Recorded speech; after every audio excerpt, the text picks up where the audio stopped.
اونچائی حاصل کرنا چاہتے ہو تو باز بنو، دھوکے باز نہیں۔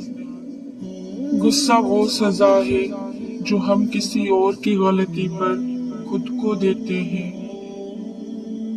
مضبوط اور ثابت قدم رہو، زندگی ماں نہیں جو ترس کھائے گی۔ اہمیت الفاظ کی ہوتی ہے مگر اثر ہمیشہ لہجوں کا ہوتا ہے۔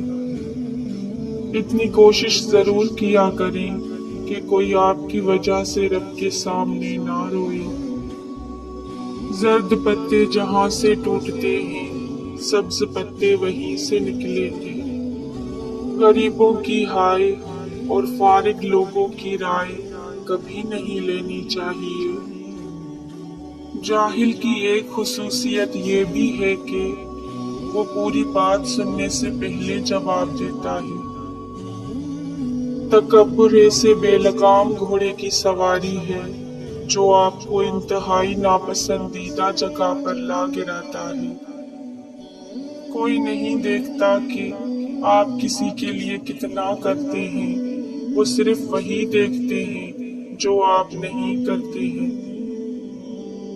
کسی کو کمزور اور حقیر نہ سمجھو، کیونکہ راستے میں چھوٹا سا پتھر بھی آپ کو منہ کے بل گرا سکتا ہے۔ حرام کی کمائی اگرچہ شکلیں نہیں بگاڑتی لیکن نسلیں ضرور بگاڑ دیتی ہے۔ دنیا کے ہر میدان میں ہار جیت ہوتی ہے لیکن اخلاق میں کبھی ہار اور تکبر میں کبھی جیت نہیں ہوتی۔ زندگی واحد پودا ہے جس کا بیج زمین کے اوپر اور پھل زمین کے نیچے ملتا ہے۔